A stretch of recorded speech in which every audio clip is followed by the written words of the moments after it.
Introvertendo, um podcast onde autistas conversam. Eu vou te esperar aonde quer que eu vá, aonde quer que eu vá, te levo comigo. Um olá para você que escuta o podcast Introvertendo, este meio que traz neurodiversos para entreter neurotípicos e neurodiversos. E com vocês, mais um novo tema dessa sequência, dessa jornada imensa que a gente faz aqui, falando sobre autismo e temas relacionados à sociedade. Hoje nós vamos falar sobre cravos e espinhas, choradeira e muito melodrama, ou seja, adolescência. Meu nome é Thiago Abreu e a adolescência é a pior fase que existe do ser humano. O ser humano fica mais insuportável nesse período. Aqui é Thaís Moschi. Eu tomaria mais cuidado com essas definições simplesmente baseadas em idade. Aqui é o Paulo Larcon e a adolescência não é tão ruim, exceto pelos outros adolescentes. Podemos falar a mesma coisa da infância, né? Aqui é Yara Delgado e adolescência, cara, é tão simples quando a gente fica mais velho, mas quando a gente tá passando por ela, é horrível. E se você quiser acompanhar o nosso podcast, você já sabe, tem o nosso site, introvertendo.com.br, e também estamos nos diferentes aplicativos. Você pode encontrar a gente tanto no Spotify, só buscar por Introvertendo, no Google Podcasts, no iTunes, no Castbox, no Podcast Addict, enfim, diferentes plataformas, tanto para iOS, Android, Windows Phone e no PC. Se você tiver alguma mensagem, algum tipo de comentário relacionado aos episódios, você pode tanto escrever a gente por e-mail, por meio do e-mail ouvinte@introvertendo.com.br, mas também você pode procurar a gente nas redes sociais. Nós temos uma página no Facebook, no Twitter e no Instagram chamada Introvertendo. É só pesquisar por lá que você acha facilmente, afinal esse nome não é muito comum. E se você quiser entrar em contato com a gente de outra forma para falar sobre outros assuntos que não estejam diretamente relacionados aos episódios, sei lá, fazer um convite ou apoiar a gente em algum projeto, alguma coisa assim, você pode escrever uma mensagem para contato@introvertendo.com.br, que lá a gente cuida de assuntos, digamos, mais institucionais. E também preciso falar que a gente está no PicPay. Lá você faz as suas doações para ajudar a gente a manter esse podcast e também melhorar a qualidade dele. Então é só você procurar por Introvertendo no PicPay. Provavelmente vai aparecer o meu nome lá, alguma coisa relacionada, e aí você faz sua doação e a gente fica muito grato por isso.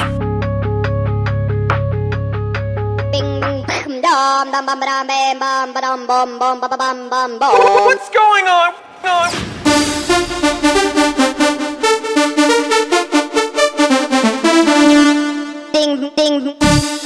Pra gente falar sobre adolescência, eu acho que primeiro é bom a gente situar quando é que começa e quando que termina a adolescência, né? Porque hoje você tem várias definições. Você tem a definição de infância, que é até um certo período.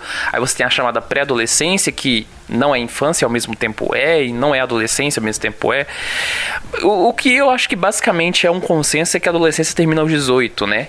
Embora também eu veja algumas pessoas falando em adolescente aos 18, 19, que eu não consigo entender. Pra vocês, quando é que começa e onde que termina esse período? Eu gosto bastante da definição em inglês, apesar... Bom, como eu falei, eu acho que só uma definição baseada em idade pra definir comportamento e tal é uma coisa bem vaga, né? Mas se for pra definir adolescência, eu gosto da definição em inglês do teenager, que teen é como terminam todos os números desde o 13 até o 19. Estou certa? Falei besteira? Não, né? E então eu acho que acaba ficando mais claro quando a gente pensa desse jeito. Pela sonoridade, assim, pelo final do número, de como se escreve o número mesmo. Eu concordo com a definição, até porque assim, isso não acontece em todas as pessoas, mas as mudanças fundamentais da adolescência começam e terminam por volta dessas idades mesmo, né? E a gente tem também uma questão bem atual, né? Que é a questão hormonal que está acontecendo muito, que envolve das meninas desenvolverem mais cedo. Então, por exemplo, na minha época, só para se situar, hoje eu tô com 36, na minha época, uma menina, ela tinha a primeira menstruação por volta dos 13, 14 anos, e hoje tem meninas menstruando aí com 10 anos, então talvez, talvez, essa nossa definição de adolescência baseada em idade realmente já não seja o melhor jeito de enquadrar, porque os hormônios estão funcionando, parece que de forma mais rápida para essa geração atual, né? Eu acho também curioso porque é o seguinte, ao mesmo tempo que você tem essa questão hormonal, que muitas vezes é derivada da alimentação, né, uma alimentação com muito hormônio, existe também uma certa noção social e carregada por alguns grupos de que como o ser humano está cada vez mais longevo em termos de idade, o fim da adolescência social seria teoricamente aos 24 anos, eu já cheguei a ler isso. Então são duas coisas assim ao mesmo tempo que parecem aumentar tanto esse período que ele meio que esvazia um pouco de sentido também, às vezes. Pra mim, essa questão hormonal é um pouco diferente, porque eu nasci com uma disfunção hormonal, começou a ser tratada quando eu tinha 1 ano e eu tomei remédio para segurar a menstruação, para não atrapalhar o meu crescimento. Que a partir do momento que a menina menstrua, ela começa a reduzir absurdamente a taxa de crescimento, né? Então, como a gente costuma ter aquele estirão na adolescência de crescer mais enquanto é adolescente, isso podia não acontecer comigo e eu terminar com uma altura, com desenvolvimento corporal muito menor do que eu deveria. Então, teve essa questão de ter que segurar mesmo com base em remédio. Mas, além disso, eu acho que tem também a questão cultural, social, do que as pessoas esperam que você faça, ou do que as pessoas esperam que você seja quando você chega em determinada idade. Então, às vezes, sair para uma festinha, mesmo que seja festinha na casa das pessoas, quando você é criança, teoricamente você pode fazer determinadas brincadeiras e a partir de certa idade aquilo já não é mais considerado normal, aceitável, aquilo é considerado infantil demais. Ou algumas outras atitudes que são consideradas adultas demais. Então eu acho que além da questão física, biológica, tem também essa noção cultural, né, do que é o adolescente, do que se espera do adolescente. Até de esperar que o adolescente seja mais rebelde, que eu também tenho outras considerações sobre isso. Sobre isso de considerar os adolescentes mais rebeldes, existem comportamentos que são típicos, né, que a tendência que tem a questionar. Igual tem a idade do porquê por volta dos 4 anos nas crianças, isso volta também quando chega nessa idade mais ou menos da adolescência.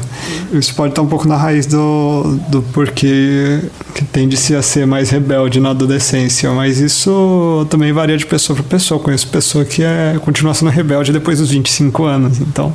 Eu acho que tem muito a ver também com o tipo de...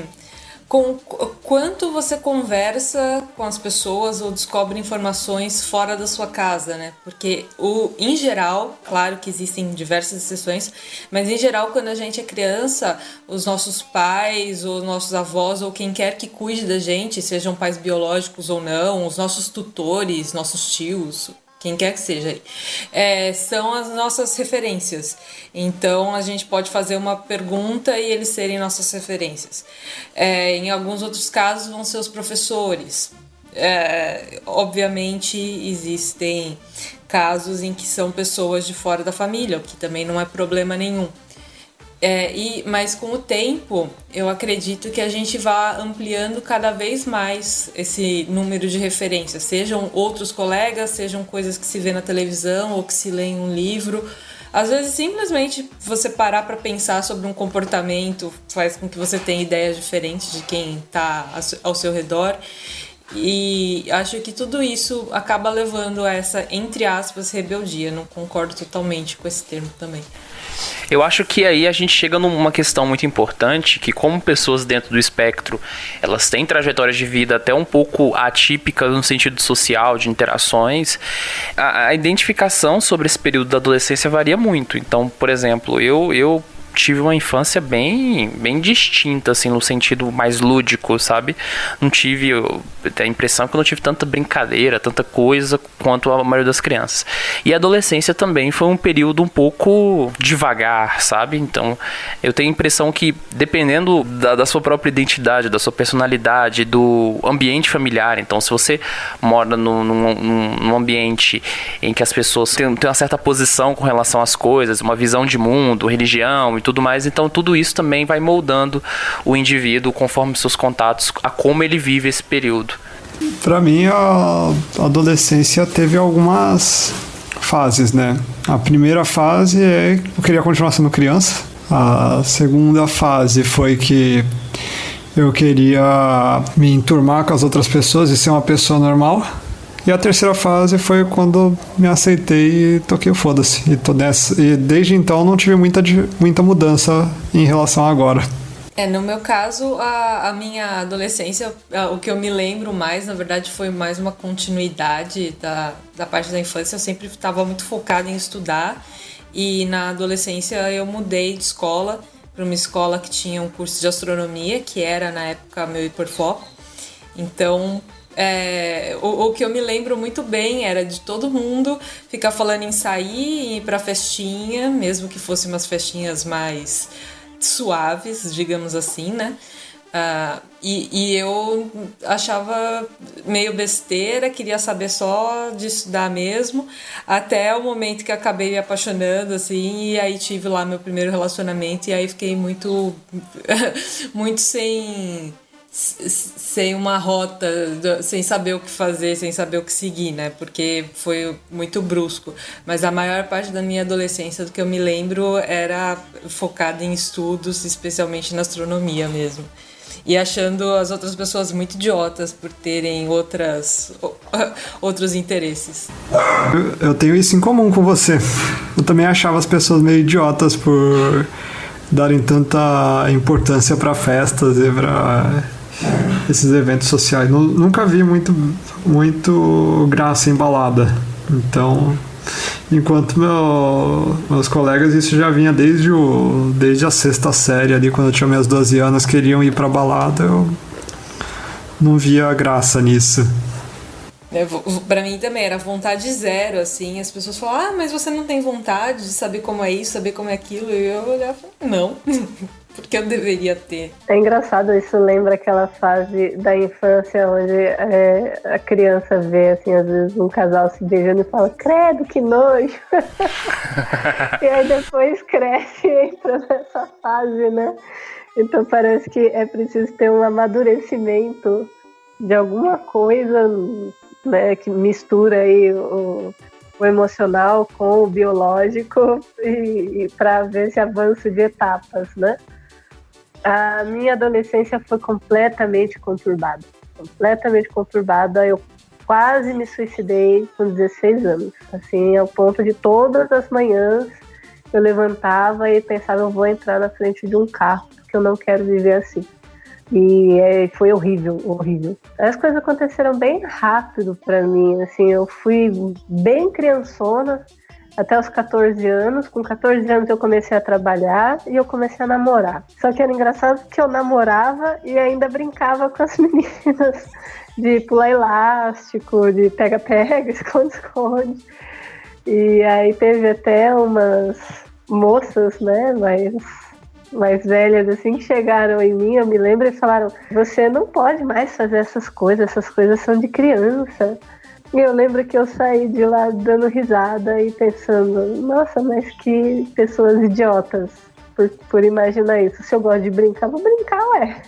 Então foi uma fase em que eu misturei as coisas muito, até por mais ou menos durante um ano, assim, era essa coisa louca de, tipo, ao mesmo tempo que eu trabalhava, namorava, eu também tinha aquela coisa ainda imatura de brincar bastante, ir pra escola e ficar observando tudo e tal. E eu era bem isolada, assim, no sentido de que colega de escola era uma, duas, e eu simplesmente não tinha a menor vontade de me envolver com o resto também, e achava que o único tipo de evento interessante que tinha era uma balada que rolava que era numa danceteria e que era um dia fechado para a escola. Aí aquele dia eu achava legal e simplesmente era como se no outro dia não tivesse acontecido nada. Assim, e aí eu me lembro que eu fiquei com uma depressão muito forte, porque eu odiava a minha casa e tinha muita briga na minha casa. E foi mais ou menos um ano sofrendo assim com esse negócio de depressão. Foi a primeira vez que eu desenvolvi depressão, foi na adolescência. Eu tenho um pouco de dificuldade de pessoalizar coisas assim publicamente por meio do podcast, então vocês me desculpem se alguma coisa ficar meio superficial, mas a adolescência eu acho que o período que eu mais lembro, assim, a impressão é que o acúmulo de responsabilidades ele foi até um pouco rápido em certos aspectos. Então eu lembro que com 14 eu já estava trabalhando, fazia uns freelas, consertando computadores. Eu lembro que eu peguei um anúncio de formatação de PCs e imprimi R$20 em cópia Xerox na instituição que eu trabalhava, e isso, a cópia lá era uns 7 centavos, sabe? 7, 5 centavos. E aí eu fiz muitas folhas, eu distribuí isso dentro de 2 bairros. Um deles é um bairro de mais de 7 mil pessoas, e aí começaram a aparecer alguns serviços e tudo mais, e a instituição que eu estudava ficava muito... tinha uma carga muito pesada, então minha adolescência foi muito focada em manter o equilíbrio no ensino médio, e foi basicamente assim durante grande parte do tempo. Então essa parte mais lúdica de diversão e tudo mais acabou sendo, digamos assim, adiada para a vida adulta. Então foi só com 18 para frente que eu comecei a ficar, digamos assim, um pouco mais livre. Mas minha adolescência foi bem chata e bem monótona no geral. Então, nem tenho muito o que falar sobre ela, só mais as referências culturais. Essa parte que vocês falaram de diversão, na minha adolescência foi quando eu já tinha um computador razoável, com uma internet que, pelo menos para a época, era considerada razoável também. Então eu comecei a baixar muito anime, eu assistia bastante anime mesmo. E eu também comecei a baixar jogos, craquear, né? Porque era caríssimo. Até hoje em dia alguns são muito caros. Mas na época ainda não tinha nem dinheiro para comprar, sei lá, um caderno que fosse, e não ia gastar dinheiro comprando jogo também. Então eu craqueava um monte de jogo e passava horas e horas jogando, virava a noite. E eu estudava de manhã, às vezes eu tinha astronomia à tarde. Mas o meu padrão era sempre que eu pudesse chegar da escola de manhã, dormir à tarde, depois ficar acordada à noite e de madrugada, porque sempre foi minha preferência, né? E na minha casa basicamente funcionava assim: enquanto eu tirasse notas boas, eu estava cumprindo a minha função, por assim dizer. Então eu tinha essa liberdade de fazer esse tipo de coisa. Mas agora, outra coisa que eu tava me lembrando também, eu sempre tive um pouco disso, mas na adolescência acho que foi bem mais claro, um lado bem mais arrogante, sabe? De detestar todas as outras pessoas, ou não todas, mas a grande maioria, achar todo mundo muito idiota, muito burro. Tá bom, eu ainda acho isso, mas hoje em dia eu falo isso de forma diferente. E essa arrogância total, ela me levou também para um outro lado de querer me desenvolver em várias coisas, ter algumas referências de pessoas que eu considerava muito inteligentes, muito mais inteligentes do que eu, e com certeza elas tinham o mesmo ponto de vista com relação a outras pessoas, né? E esse tipo de referência, assim, eu acho que é interessante. Hoje em dia eu acabei mudando um pouco de ponto de vista. Eu já não considero notas, por exemplo, notas escolares, uma coisa tão relevante, mas na época para mim isso era muito importante. E além disso, outra coisa que eu me lembro bastante que foi a época em que eu aumentei muito a minha agressividade como forma de proteção, né? Como forma de defesa contra bullying, esse tipo de coisa. Que na escola em que eu estudei quando eu era criança, era um ambiente mais tranquilo. Mas nessa escola essa escola nova também era um ambiente tranquilo, porque as duas foram particulares.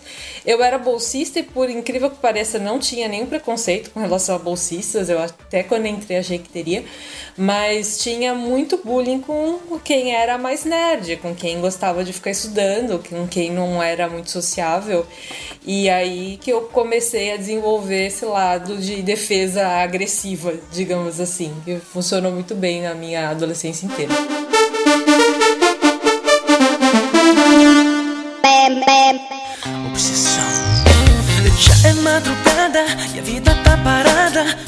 como posso te fazer minha mulher. Teu beijo me enlouquece, não sei o que parece. Eu achei muito legal você falar sobre a questão da internet, porque isso me fez lembrar umas coisas da adolescência que estavam escondidas no porão, e eu lembrei agora. Eu só fui ter internet banda larga em casa com 18 anos, porque eu comecei a trabalhar e coloquei internet banda larga. Até aquela época eu usava internet 2G, 3G. Eu tinha um chip TIM Beta em 2013. TIM, patrocina a gente, por favor. E aí eu usei esse chip TIM Beta durante um período, até o momento que o chip estragou e a TIM não quis me dar um outro. Aí eu tive que voltar para os planos normais. E até hoje eu fico recebendo e-mails de rodadas beta e tudo mais. E aí nessa época eu acho que a internet tem um impacto muito grande aí para quem tá na faixa dos 20 e poucos anos, né, atualmente, com relação à adolescência, porque é o período que, se você não tem uma vida muito social, né, na vida real, você pode desenvolver muitos contatos pela internet. E nessa época, então, por exemplo, da adolescência, eu virei wikipedista. Então, muito do meu tempo ocioso, que eu não saía, não fazia nada, eu ficava na Wikipédia. E depois isso também acabou se migrando para as comunidades virtuais. Então, na época do Orkut mesmo, eu amava participar de comunidades, conversava com o pessoal, tretava também com todo mundo. No Facebook também tinha os grupos e aí também com isso vinha os podcasts que eu acompanhava e as comunidades de podcasts. Então essa era a vida social que eu tinha durante o processo da adolescência.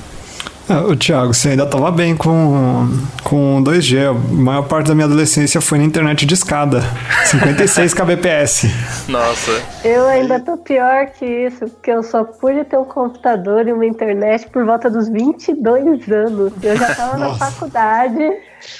faculdade, e aí foi um cara do trabalho que ele desacreditou. Ele falou: você faz faculdade de sistemas e não tem um computador? Eu falei: não, eu uso computador no trabalho. E ele falou: não, vou te ajudar a comprar um computador. E ele parcelou pra mim, eu fui pagando pra ele.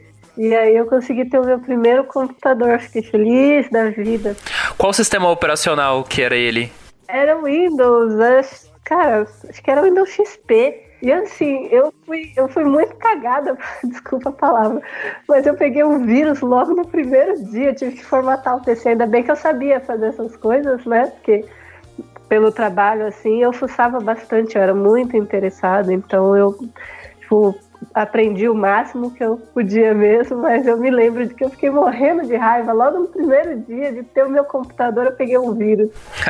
Saudades do XP. Não, só uma observação, assim, que aí a Yara falou: eu só tive o computador aos 22 anos, e pra gente pode parecer um pouco absurdo, mas a gente tem que lembrar, assim, que aí eu tinha, tipo, 13 anos nessa época. Então não é uma coisa tão absurda. Sim.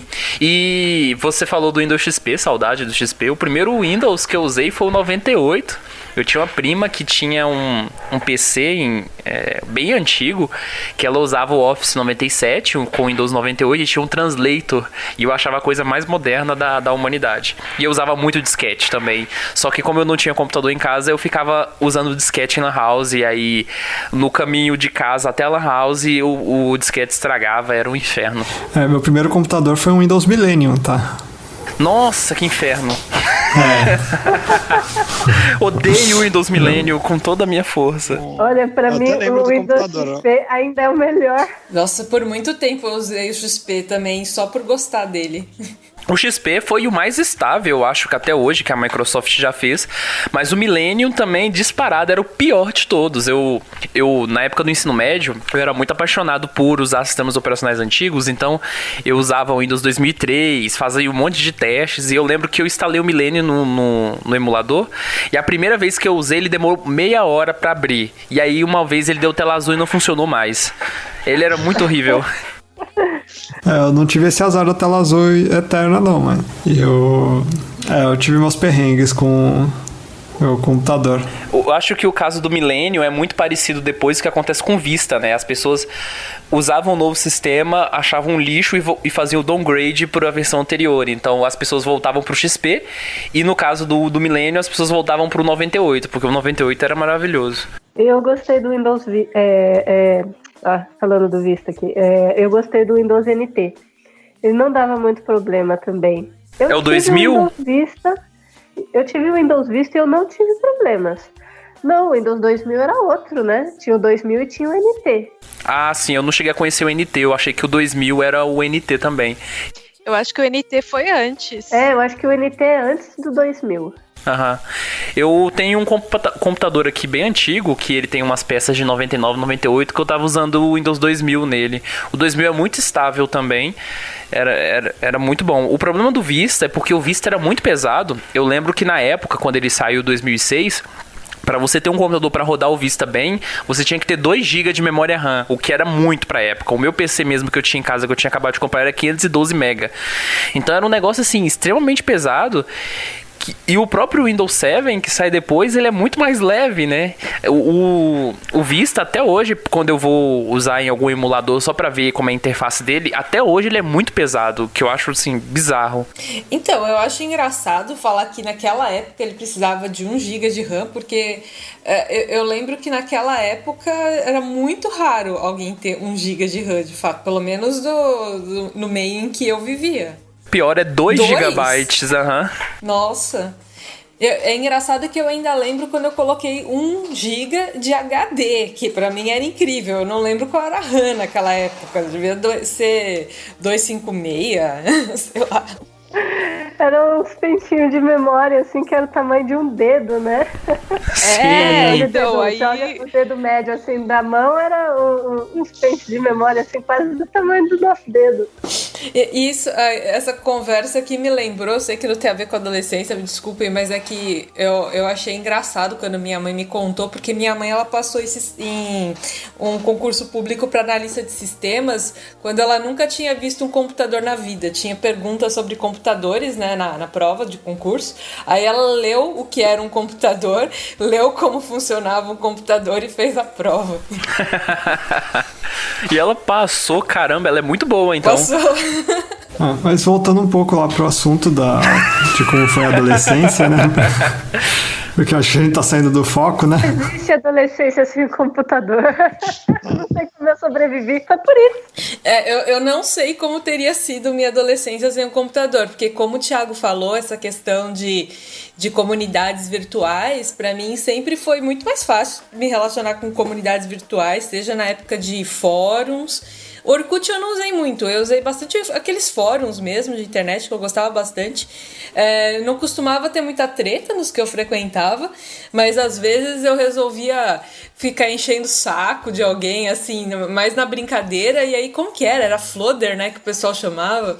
Só que eu nunca era mais Flooder do fórum, mas era sempre na brincadeira. Nunca fui expulsa de lugar nenhum. E depois eu participando de jogos online, especialmente quando eu comecei a conseguir falar um pouco melhor, escrever um pouco melhor em inglês, então eu acabei me juntando a comunidades nesse sentido também, as comunidades de jogos específicos. Sempre foram essas as comunidades com quem eu convivi, por assim dizer, nunca foram comunidades físicas. Eu peguei o início e o auge do Orkut, a minha adolescência. Nossa, grandes tempos. Eu peguei também. Você lembra, Paulo, você lembra quando teve aquela mudança de visual do Orkut que todo mundo odiou aquilo? Sim, eu era um dos que odiaram também. Nossa, eu lembro muito. Só podia entrar por convite, né, no Orkut. Você precisava ser convidado. Isso era engraçado também. E o novo layout também era um convite também. Você esperava um tempo até você receber o convite. E eu lembro que a primeira vez que eu usei o Orkut na internet da Lan House, demorou 30 minutos para a página de login entrar definitivamente no perfil. E o meu login era muito engraçado. Eu não sei se eu contei isso já em algum outro episódio, mas o meu login era djtesoura@hotmail.com, porque veio de uma história de uma festa de aniversário em que eu atrapalhava a diversão das pessoas pulando as músicas que elas mais gostavam. E era um negócio assim tão infantil, meu Orkut, que a foto de perfil era eu do lado de um aparelho de som, porque eu amava coisas relacionadas a áudio, até hoje, né? Teve um episódio, mas eu acho que a gente não tava participando ainda. Deve ter sido um episódio sobre festas que você contou essa história do DJ Tesoura aí. Ah, é verdade. Outra coisa que você comentou foi da Wikipedia, que eu lembro que logo no início, assim, que foi criada a Wikipedia, eu me cadastrei. Na época, você podia editar com mais facilidade. Hoje eu sei que tem que ter algumas permissões e tal, pelo menos algumas páginas. Mas naquela época não tinha isso. E eu lembro que eu escrevi, ou pelo menos fiz parte de vários artigos de astronomia. A gente ficava fazendo tabela de objetos para colocar na Wikipedia. Passei muito tempo na Wikipedia, mas eu nem sei se eu ainda tenho meu login daquela época, porque, sei lá, foi quando eu tinha uns 15 anos, então faz uns 12 anos ou Se mais. você tinha uma conta registrada, provavelmente ela existe até hoje, porque tem muitas contas antigas que estão, digamos, abandonadas, que as pessoas editavam antigamente e que estão lá, mas elas não são apagadas, elas só estão lá esperando porque a pessoa retorne. E é engraçado você falar sobre astronomia, porque muitos artigos dessa área de astronomia foi exatamente a primeira área que começou a desenvolver artigos na Wikipédia, pelo menos em português. Nota do editor. Depois desse episódio, a Thaís foi atrás do login dela na Wikipédia e ela achou. Ela não editava desde 2009, voltou a editar em 2019 e agora nós temos mais uma integrante do Introvertido que é wikipedista. Se você também for um usuário ou uma usuária antiga da Wikipédia, procure o seu login de novo e colabore na maior enciclopédia virtual do mundo. Eu não colaborei com a Wikipédia, mas eu, lá pra parte final da minha adolescência, eu comecei a frequentar e ajudar na Deciclopédia. Olha só. Nossa. E olha que eu preciso de muito senso de humor pra poder conseguir escrever artigos lá, né? Eu ajudava com piadas otaku e zoando também o rock, apesar que eu gosto muito de rock até hoje, mas fazia algumas piadas lá também. Dentro do coração.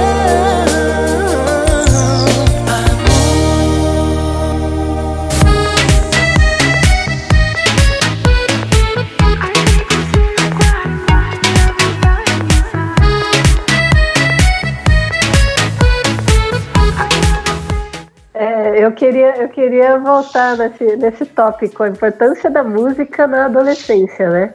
Acho que nunca teve uma fase onde eu consumi tanta música quanto a adolescência, assim. Sim. E engraçado que eu conseguia ouvir música alta. A minha avó saía de casa, eu falava, tô sozinha! Nossa, eu aumentava o volume, assim, estrondosamente. Eu não consigo entender hoje como eu conseguia ouvir música alta daquele jeito. A questão da música na minha história tá muito ligada à minha adolescência. Eu comecei a gostar de música de verdade na adolescência. Comecei pelo new metal, ouvindo Linkin Park, Limp Bizkit, depois System of a Down e Slipknot. Engraçado que na minha adolescência eu praticamente não ouvi músicas diferentes. Eu baixava só música de anime mesmo, mas eu não tinha vontade de ficar pesquisando coisas, né? E eu demorei muito pra ter um MP3, que na época era caro. É engraçado que nenhum de vocês falou de emo aqui, né? 2006, 2007, isso não é a minha adolescência ainda, mas ninguém aqui, assim, naquela época um monte de gente era emo, hoje em dia muitos escondem, inclusive. Mas tem uma música que me faz lembrar muito, e não é da adolescência, mas como eu sou mais novo aqui, provavelmente deve ter feito parte de algumas adolescências de vocês, é a música do Cassino. O Cassinão. Aquilo ali foi icônico em 2005, então também foi uma música muito marcante. Engraçado que eu tinha colegas que eram chamados de emo, às vezes pelo tipo de cabelo que eles usavam, coisas assim. Mas eu nem sabia direito o que era isso. Aí falava, é um estilo de música. E tinha gente que falava que era um estilo de vida. E eu achava, como meu contato social era muito baixo, assim, eu só tinha contato com o pessoal da escola e não gostava da maior parte das pessoas lá. Eu conversava mais com 3 meninos que eu converso até hoje e tinha 2 meninas que eu conversava também, que eu já perdi contato. Mas eu só ouvia o pessoal falar isso, achava tudo muito besta e falava, tem outras coisas pra pensar e ignorava. Então, os emos fizeram parte da minha adolescência, mas eu passei reto por isso. Os emos também estiveram presentes na minha adolescência, só que eu zoava eles no Orkut, nas comunidades, e na verdade minha primeira namorada era emo. Mas na época eu tomei um caminho diferente, né? Eu comecei no New Metal e fui pegando música cada vez mais pesada. Então, no final da minha adolescência, eu tinha voltado pros clássicos do metal e tava ouvindo coisa de nível de Sepultura pra cima. Ah, sim. Então você tava ouvindo um Cannibal Corpse e coisas assim. Ouvia as bandas de black metal norueguesas. E aliás, assim, né, eu cresci na cidade de Ubatuba, né, litoral de São Paulo, uma cidade que é composta em grande parte por surfistas e maconheiros, muitas vezes com interseções aí. Nunca fui muito bem aceito, né? Então, na primeira fase da minha adolescência, sofria muito bullying. Aí, quando eu tinha lá para 13 anos, comecei a me interessar por música e comecei a ouvir New Metal até que eu cheguei no Slipknot, que aquilo meio que mudou minha vida e me levou pro lado mais metal da força. E aí, nessa época eu mudei meu estilo de me vestir, começando a usar preto, comprei coturno, essas coisas. E foi nessa época mais ou menos que pararam de me zoar, né? Passei a sofrer menos bullying. Não sei se funcionou bem a minha ideia de tentar ser mais intimidador, mas... A minha adolescência foi marcada por Pink Floyd, basicamente. Era a banda que eu mais ouvia, e isso porque tinha um monte de pessoal da minha turma que gostava. Minha turma de ensino médio era muito atípica, então eu vinha de uma escola mais elitizada, o pessoal era muito sem religião, sabe? O pessoal gostava muito de rock, tinha um cara que era extremamente fã do Led Zeppelin, de bandas clássicas e tudo mais. E aí eu comecei a desenvolver até um certo interesse por Pink Floyd, mas infelizmente essa droga chamada progressivo ficou muito tempo na minha vida, até a adolescência, e depois quando eu cheguei à idade adulta eu fui partir para outras coisas.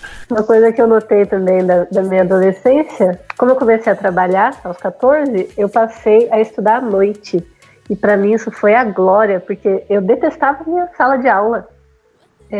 Adorava a escola, mas detestava os colegas da sala. Quando eu fui para o período noturno, foi como se eu ganhasse assim, uma nova oportunidade. Vou começar tudo de novo, tal, e cheguei conversando, tal, e era super difícil para mim, na verdade, mas ninguém sabia disso, eu disfarcei bem, e tá ok, funcionou. E logo depois que eu consegui assim, me apresentar e não ficar parecendo alguém estranha, consegui fazer assim, mais amizades, porque estudando à noite eu conheci pessoas muito mais velhas.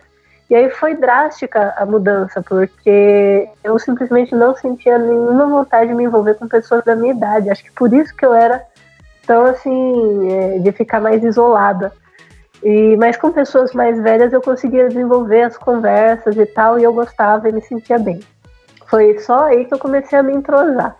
Daí pra frente foi mais progresso, assim. E também essa questão da adolescência, né, do namoro, é uma fase que é muito legal, né? Porque você começa a namorar, você dá o primeiro beijo, tipo, nossa, isso aí é que é beijar, que legal e tal.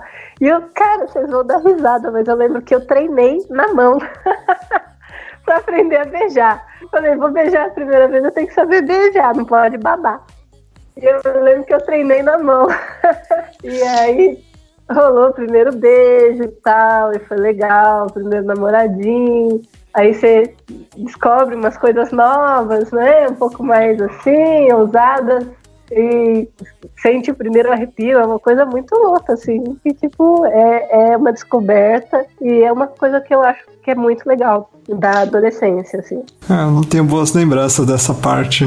Talvez uma palavra que resume muito bem a adolescência se chama intensidade, né? É tudo muito intenso, tudo que seja positivo, tudo que seja negativo. Então, talvez o sentido da nostalgia, ele anda muito intrincado com a questão da intensidade.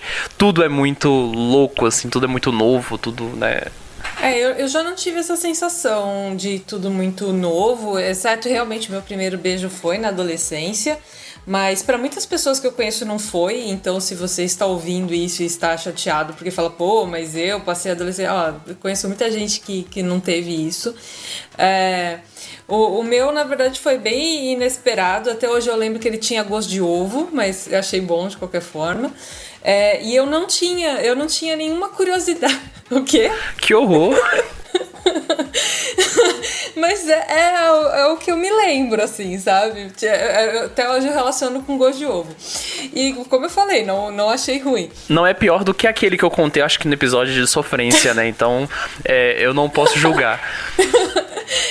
Cada um com o seu, né? Mas eu não tinha uma curiosidade tão grande assim, tanto que o pessoal me perguntava, às vezes, Thaís, você não tem curiosidade como é saber beijar e tal? Eu, não tenho. Mas pra mim foi um relacionamento conturbado, porque esse rapaz aí que eu me interessei, ele tinha namorada, só que era um relacionamento aberto. E o que pra mim já era muito confuso, eu entrar no meio de um relacionamento aberto, os dois eram bem mais velhos que eu. E aí eu achei tudo muito estranho. Eu passei bastante tempo com essa pessoa, a gente se encontrava de vez em quando, ele era do Rio de Janeiro, eu de São Paulo, né? Então a gente só se encontrava quando ele viajava para São Paulo. Na época eu gostava muito dele, fiquei muito, muito louca mesmo, assim, aquela coisa extrema de apaixonada, bem idiota. Mas eu acabei terminando, mesmo gostando dele, que eu percebi que aquilo não estava me fazendo bem. Eu tava ficando muito desfocada de tudo, mas do jeito que eu falo parece que foi rápido, né? Foram mais de 2 anos aí, foram quase 3 anos nessa história. E aí depois que eu terminei, depois ele chegou a falar comigo de novo, até eu tive vontade de voltar, mas felizmente a gente não voltou e cada um seguiu pro seu canto. Parte do primeiro beijo pra mim não foi uma das minhas melhores experiências. Na verdade, essa parte romântica durante a minha adolescência foi bem ruim, porque basicamente todas as meninas que eu gostava nunca me deram bola, ou pior, participavam do bullying. Então eu só fui conseguir uma namorada foi na segunda metade do último semestre do último ano do ensino médio. Eu, na verdade, eu não namorei também, né? Essa pessoa com quem eu saía, como ele tinha já outra pessoa que era mais relevante, vamos dizer assim, apesar de ser um relacionamento aberto, ela me conhecia e tudo, mas eu só fui namorar pela primeira vez depois que eu entrei na faculdade. Eu acho que essa diferença que acontece muito, assim, tipo, eu acho que pra mulher é muito mais fácil, porque eu me lembro assim, eu nunca precisei fazer nada, basicamente, para ter um namorado, porque você não precisa ter iniciativa quando você é mulher, né? A outra pessoa que demonstra interesse e tal, e aí você pode ver se vai ser mútuo ou não, mas eu acho que para mulher é bem mais tranquilo. Agora, passar a adolescência entre meninos, nossa, eu imagino que deve ser terrível, porque fica essa coisa entre meninos, uma espécie de disputa, e se você não consegue ter, vamos ver, pelo menos um rolinho, é como se fosse um sinal assim de tipo incompetência. Deve ser uma autocobrança muito ruim, assim. De fato horrível. Eu acho que as mulheres precisam mudar essa atitude também. Eu não gosto dessa história de só o homem tem que ter iniciativa. Eu acho que isso é uma coisa muito ultrapassada, que as pessoas mantêm até hoje. Então, por exemplo, esse meu último namorado, com o qual eu terminei, acho que eu já conversei, né? Mas talvez a gente volte, porque a gente se dá realmente muito bem. Mas eu que fui falar com ele. Então, eu que tomei a iniciativa nisso. Nos outros casos, não, foram os rapazes. Mas eu acho que podia ser uma coisa igualitária. Acho que as mulheres têm muito medo de fazer muitas coisas e eu acho que a gente só vai conseguir acabar com preconceito em diversos níveis, não só preconceito contra a mulher, mas fazer o mundo se tornar um pouco mais igualitário mesmo, se as pessoas pararem de jogar responsabilidade só de um lado pro outro. Então, sei lá, o homem achar que só a mulher tem que cuidar da casa dos filhos e a mulher achar que só o homem tem que tomar iniciativa para isso, ou que ele tem que sustentar, ou que ele tem que fazer isso ou aquilo. Então eu acho bem importante as mulheres também tomarem essas iniciativas. Você gosta da pessoa, não tem problema nenhum ir lá falar com ela. E esse medo de ficar tomando um fora, poxa, quase todo mundo aí que tomou iniciativa já tomou um fora, mas uma hora se toma um dentro também, que é bom. Ou não, né? Às vezes dá mal depois, mas essa é outra história. Então, isso me faz pensar em duas coisas. A primeira, quando vocês falam de relacionamentos e também de hormônios e tudo mais, me lembra uma série que eu gosto pra caramba, que é Big Mouth, que é da Netflix, que é uma série que lida com isso com humor, ao mesmo tempo que, assim, é uma série muito divertida, muito polêmica também, mas eu gosto pra caramba. E essa questão de iniciativas, eu acho que é algo que está aos poucos em mudança. É óbvio que isso é um processo lento, mas eu acho que um dos pontos que ajudou muito nisso, dessa diferenciação, de você repensar o comportamento do flerte e tudo mais, vem com a eclosão das relações homoafetivas. Então, você não existe agora só o relacionamento entre um homem e uma mulher. Então, você vê várias formas e isso também, eu acho que também ajuda um pouco a desprender os papéis mesmo em relações heterossexuais. É, bem pensado, eu não tinha pensado por esse ponto de vista. Meu modo de pensar é bem aberto. Pra mim, acho que tanto faz o lado que vai chegar ou não. Mas no meu caso, assim, era engraçado, porque basicamente, tipo, simplesmente não rolava o interesse anterior da minha parte. Tipo, sabe, as pessoas estão lá e, tipo, você só dá mais atenção quando a pessoa chega pra conversar com você. Era bem nesse sentido, assim. Então, eu basicamente não dava atenção pra ninguém. A pessoa só recebia alguma atenção minha se chegasse efetivamente pra conversar comigo. E eu simplesmente nem prestava atenção nos outros também, né? Então era muito engraçado nesse ponto, assim, porque, sei lá, minha cabeça estava girando em torno de outras coisas, outras questões, maior problema em casa, maior, né, depressão, e tipo, nossa, tem que gerenciar tudo e tal, e essa questão, assim, de relacionamento só aconteceu na minha adolescência porque aconteceu, porque se dependesse de mim, eu fazer acontecer, eu não sei quanto tempo ia demorar, não, pra eu me relacionar com alguém. Acho que aqui depende também do nosso contexto todo, né? Porque, como eu falei, na minha adolescência não estava interessada em nada disso. Mas depois que eu terminei com aquela primeira pessoa, eu fiquei com vontade de ter outra pessoa, porque eu fiquei me sentindo muito mal. A história é meio longa, então eu não vou ficar me alongando nisso, mas basicamente eu depois queria encontrar outra pessoa para sair, né? No início da faculdade. Então, quando eu comecei a faculdade, eu meio que estava buscando. Então, eu cheguei a falar com uma pessoa, mas aí essa primeira pessoa falou, eu já gosto de outra e tal. Fazer o que acontece? E aí, no final do primeiro ano que eu comecei a sair com um rapaz que veio até mim, e aí, depois, quando eu tava solteira de novo, que eu fui pra procurar esse outro rapaz que eu vi. Eu sempre gostei muito de homem de cabelo longo, né? Aí eu vi aquele cara de cabelo longo no laboratório, sem ninguém no grupo dele. E a primeira coisa eu pensei, vou fazer grupo com essa pessoa. Aí comecei a conversar, achei a pessoa legal e aí eu chamei ele pra sair. Basicamente isso. Corajosa, hein? Do meu lado, a coisa que foi mais chata, assim, é que eu tinha poucos amigos e os poucos amigos que eu tinha começaram a arrumar namoradas também, e aí eu ficava de lado. No meu caso, como todas essas questões assim mais específicas só vieram um pouco mais tarde com a vida adulta, então eu não tenho o que dizer.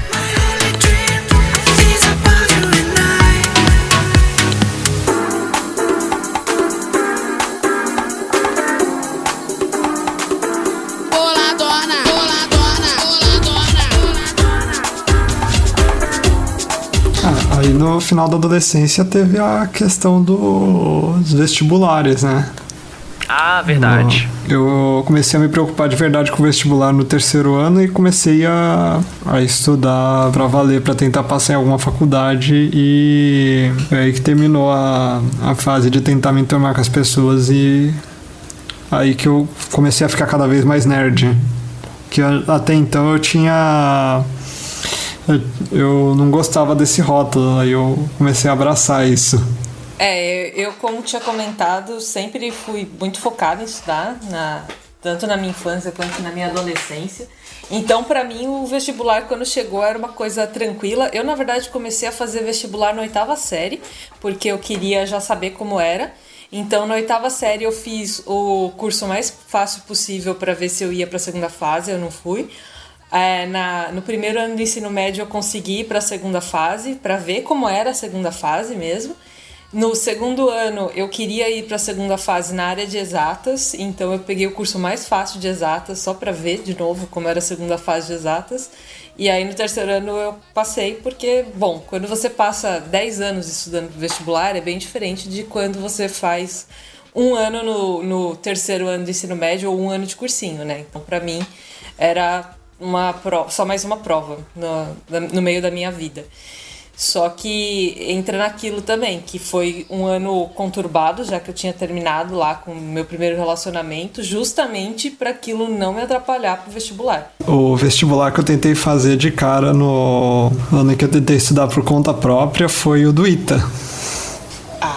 ITA é foda, meu. Mas eu tentei outros também. Até que no ano seguinte consegui entrar até na faculdade por bolsa de estudos. Eu cheguei a fazer algumas aulas de curso pro ITA, que a minha escola dava essas aulas para quem era bom aluno, assim, porque a minha escola tinha um cursinho também, né? Então eles deixavam a gente frequentar as aulas do cursinho se a gente quisesse, até porque é muito bom para a propaganda deles, a gente sair direto no vestibular, né, e entrar direto na faculdade e eles noticiarem isso por aí. Então, eu cheguei a ver algumas aulas do ITA, eu achava interessante, achava bem difícil e no final eu só prestei poli mesmo. Eu não tentei o ITA, mas provavelmente não teria passado de qualquer forma. Para mim essa transição foi muito tranquila, porque quando eu terminei o colegial eu não me interessei em fazer faculdade, eu me interessei em fazer técnico. Então você fazer o vestibulinho, né, de um curso técnico é totalmente diferente, assim, a pressão é muito menor, é muito mais tranquilo. E eu só fui prestar faculdade depois do técnico, mas aí eu já estava mais velha, e aí você tá mais adulto, eu já trabalhava fazia tempo, então a cabeça é bem mais, assim, tranquila, não tem aquela pressão, eu acho, né, de quando você tá no final da adolescência e se cobra muito. E qual vai ser a sua vocação? E existe toda essa dúvida. Eu não passei por esse processo. E acho que foi bom não ter passado, porque iria ter me dado talvez uma crise de ansiedade enorme. O meu caso foi um pouco parecido com o da Yara, sobretudo pelo fato de eu ter estudado em IF. E em IF você escolhe um curso antes. Então eu entrei no IF com 14, escolhi a área de TI, não dei certo na área de TI e acabei escolhendo depois o jornalismo, que era algo que eu já tinha um certo interesse desde a infância. E no meu caso foi o seguinte, o ano do final do ensino médio foi exatamente o último ano que teve vestibular na UFG, que foi 2013. E aí eu nem cheguei a fazer o vestibular da UFG, porque eu tava muito cansado na época do ensino médio, e eu falei, vou ficar um ano parado, vou fazer outras coisas e vou fazer um cursinho e focar. E aí eu só fiz o Enem depois e entrei direto. Então o vestibular foi um negócio que meio que passou batido assim na minha vida depois. E sei lá, isso acabou ficando postergado um pouco para a idade adulta, né? Porque quando eu fiz o Enem, que eu entrei na universidade, eu já tinha 18, quase 19.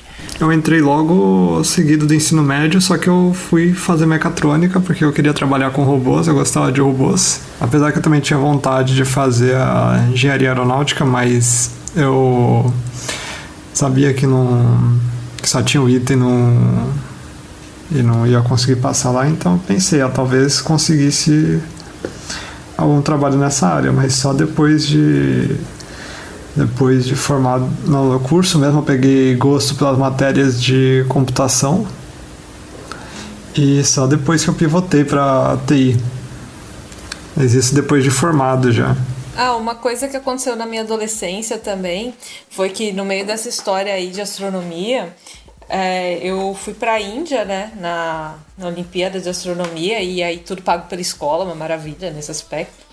E aí, na época, o meu inglês ainda era uma desgraça, então eu fiquei muito chateada no sentido de não conseguir aproveitar tão bem, não conseguir falar o idioma para entender melhor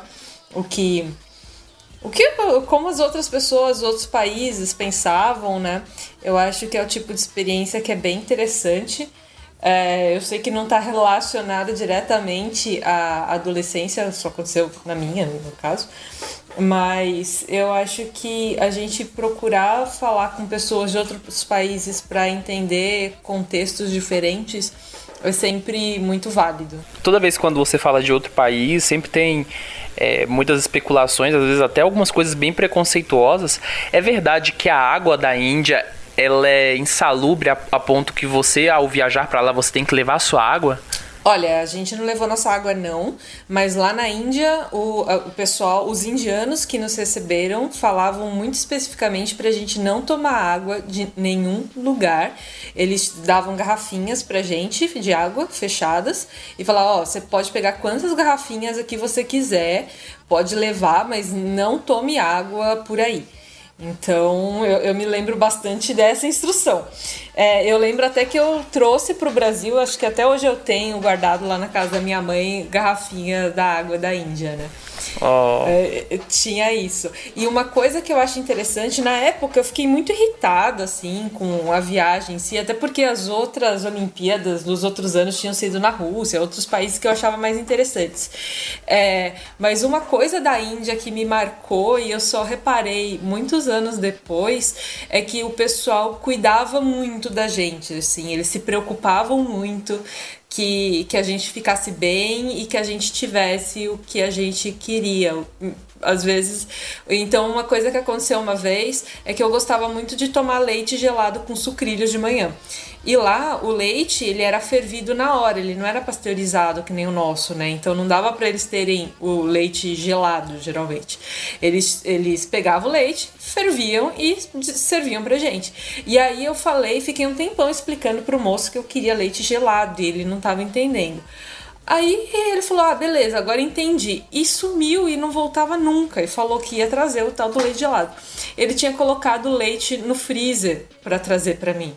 Eles chegam a esse ponto, pelo menos lá onde eu estava, o pessoal chegou a esse ponto, né, de ter todo esse trabalho, mas ele não me avisou, né, porque eu estava atrasada, inclusive, então não dava para ficar esperando. Mas eu, hoje em dia, acho muito, muito legal olhar para trás e ver como eles se preocupavam em fazer as coisas pra gente, apesar de eu ter achado a comida horrível. Nossa, sério, eu emagreci muito, muito lá. Eu não lembro quanto tempo a gente ficou, mas não foi tanto assim. E eu praticamente não comia nada, fui comendo cada vez menos. Teve alguns dias que eu me alimentava tipo de chocolate que eu tinha trazido do Brasil. E de manhã eu comia torrada com manteiga só e passava o resto do dia sem comer, né? Então, teve um dia que eu cheguei ao ponto de colocar comida na boca, eu não aguentei engolir e eu tive que colocar de volta no prato. É o tipo de coisa que eu não faria em uma situação normal, mas era tipo, não, eu não aguento. Se eu engolir isso, eu vou vomitar tudo. Então, eu acho melhor colocar de volta. Então, foi bem difícil nesse aspecto. Ok, então agora eu não tenho vontade de conhecer a Índia. Obrigado. Leva uns marmitex aí. Uma pergunta, vocês sentem saudade da época da adolescência? Eu sinto saudade de não ter conta pra pagar. Eu fui muito feliz nesses anos aí de estudar astronomia. Então foram anos em que eu me sentia extremamente satisfeita comigo mesma. Para mim, naquela época, o que era importante eram as notas. Então, para mim, eu estava fazendo exatamente o que eu achava que devia ser feito, porque as minhas notas eram muito boas. Hoje em dia, por exemplo, que eu já tenho... Eu já enxergo de uma forma diferente, eu já não acho que notas sejam uma coisa tão importante e que elas não necessariamente vão espelhar os seus conhecimentos ou seja um resultado assim tão importante, tão significativo. Hoje eu já tenho mais dificuldade em me sentir satisfeita com alguma coisa que eu faça. Então, naquela época eu posso dizer que eu tinha essa satisfação quase plena. Não plena porque eu não consegui atingir todos os... Não consegui ter todos os resultados que eu queria ter tido. No meu caso, assim, uma coisa muito interessante sobre essa sua pergunta, que eu achei muito boa, é que eu sou uma pessoa, no geral, extremamente nostálgica, assim. Quem convive comigo mais pessoalmente sabe que eu gosto de muita intensidade sobre períodos. Então, músicas que me fazem lembrar uma época, vão me fazer pensar, de forma que tem coisa que aconteceu comigo em 2018 que já recoa com uma certa saudade. Só que de adolescência como um período geral, pensando, né, no processo geral, eu não sinto saudade, porque não foi uma época muito boa no geral, foi uma época muito negativa em termos acadêmicos, porque minhas notas despencaram, minha turma, todo mundo era melhor do que eu, então assim, foi um período de muita crise, muita coisa negativa. Então no fim das contas, eu acho que eu só comecei a viver de verdade depois que eu atingi a vida adulta. Pra mim, uma coisa assim que eu acho bem nostálgica é a parte da música, principalmente porque foi aquela época que eu de fato comecei a me interessar por música, e a música começou a fazer parte da minha vida. E depois também agora que eu também sou bem nostálgico os tempos da internet na adolescência, e depois no início da faculdade também, que foi um mundo completamente novo e que pelo menos eu me adaptei muito bem à faculdade. Na verdade, era um lugar que, se antes no ensino médio a regra era ser medíocre, na faculdade eu me sentia desafiado a ser melhor e não era taxado de aberração por ser o melhor. É engraçado que pra mim foi o oposto, né? Na escola eu ia muito bem e na faculdade eu fui muito mal. Então foram outros extremos aí pelos quais eu passei. Nossa, é engraçado que no ensino superior eu tive um sucesso acadêmico muito grande, e isso também diz um pouco por causa da escolha de áreas, né? Porque no início eu tinha uma empolgação muito grande com TI, mas eu comecei a me dar muito mal em programação e principalmente matérias relacionadas às exatas, que era algo que eu não tinha dificuldade na época do ensino fundamental, mas do ensino médio pra frente foi um desastre. E aí quando eu entrei na graduação eu tive sim alguns problemas, até pensei em trancar o jornalismo no início para ir para engenharia, que é um período bastante obscuro do início da minha graduação, que eu acho que eu nunca tinha contado, mas depois eu deslanchei muito bem no jornalismo, consegui criar uma certa individualidade dentro de um curso que tudo é feito de forma muito coletiva. E sei lá, hoje eu acho que eu consegui, a diferença do ensino médio para graduação é que eu consegui encontrar o meu perfil, o meu lugar. Então, quando eu encontrei a área de pesquisa, que é um negócio que eu dou muito certo, que é uma atividade bastante analítica e bem particular, aí as coisas começaram a andar um pouco mais. Talvez se eu tivesse sido uma pessoa um pouco mais madura durante o ensino médio, por isso que eu não olho essa época com tanta saudade, talvez eu teria tido um desempenho muito melhor e um aproveitamento social também, porque a minha turma era muito diversa e tinha pessoas sensacionais. Eu já acredito que se eu tivesse feito escolha do meu curso com base na minha vontade mesmo, né, que naquela época teria sido ir para astronomia, tinham criado o curso de astronomia da USP no ano anterior, se não me engano, acho que foi em 2008, não tenho, se não foi no ano anterior, foi no outro, mas era um curso recente e eu tinha muita vontade de ir para lá, mas sempre eu acabei sendo um pouco guiada assim, pela ideia da minha mãe de mas e aí, no que você vai trabalhar, né? Como que é o mercado de trabalho nisso e tudo. E claro que isso é relevante, eu acho que isso tem que ser levado em consideração, mas especialmente pra gente que é ASP, que tem lá os nossos hiperfocos e que tem uma dificuldade imensa de estudar uma coisa que não é do nosso interesse, foi uma escolha ruim eu ter seguido no final esse conselho. No final foi engraçado que hoje eu olho pra trás e penso assim, que muitas escolhas que eu fiz foram me baseando no seguinte: todo mundo fala que os adolescentes são rebeldes e não seguem os conselhos dos seus pais. Então, como geralmente isso faz com que eles se deem mal, eu vou seguir os conselhos da minha mãe. e tal. E assim, às vezes as coisas dão certo quando a gente segue conselhos e às vezes não. Assim como o oposto, sabe? Se você ignorar o que as pessoas falam, às vezes vai dar certo, às vezes vai dar errado. Eu acho que é muito importante a gente parar e avaliar muito bem as coisas. E às vezes a gente comete essas cabeçadas aí, mas não tem jeito, a gente não tem como saber como vai ser o futuro. A gente tem que testar e às vezes vai se dar mal mesmo. E a gente nunca vai saber como teria sido se fosse diferente. Mas eu ainda tenho essa vontade de um dia aí voltar para essa área de algum modo, né? Acho que foi a dificuldade da minha graduação, se baseou muito nisso. E aí depois, sobre sentir saudade ou não da adolescência, apesar da minha satisfação toda que eu tinha naquela época, eu acho importante também ressaltar que a vida adulta traz pra gente autonomia. E pra mim, pelo menos, eu até enxergo isso como ASP, autonomia é uma coisa muito importante. Eu poder, ter minha casa sozinha e cuidar das minhas coisas é muito bom. Thaís, até uma sugestão para você que se você quiser um dia voltar para a área de astronomia, você pode começar pela física, né? Então, era o mais comum, né? Porque antigamente, pelo menos na USP, não tinha o curso de astronomia. O pessoal fazia física e aí fazia, eu não sei se é extensão que chamava, ou acho que era especialização em astronomia. E aí depois fizeram um curso de astronomia em si, né?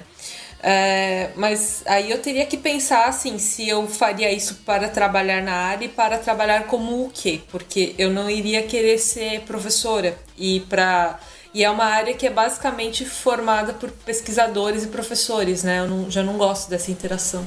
E também, de certa forma, quando você chega a esse estágio da vida em que você está, você tem que fazer escolhas do ponto de vista financeiro, né? Porque para você fazer um curso como esse, você precisa de tempo e precisa e para você ter tempo para trabalhar, para você poder equilibrar as contas. Então, inclusive, essa é a principal crise que eu tenho com relação ao mestrado, porque era algo que eu já devia ter entrado, mas como é que eu vou fazer mestrado sem trabalhar? Você pode fazer por bolsa. Eu fiz mestrado trabalhando, tá? E, assim, é difícil, mas não me arrependo. A minha antiga chefe, né, quando eu era estagiária de engenharia, ela fazia mestrado também e trabalhava. Realmente é difícil, é bem puxado, mas dá, né, dependendo de como é a sua vida, do que mais você faz, porque tem isso, às vezes a pessoa só trabalha e faz mestrado, só, entre aspas, né, claro que não é um só, mas se você tem várias outras atividades, às vezes não formais, também fica pesado. Então Sim. A gente sempre tem que fazer as coisas assim, pensando, planejando, pra não dar certo. Acho que isso é normal, né? Nós somos pessoas que em geral se planejam muito para as coisas.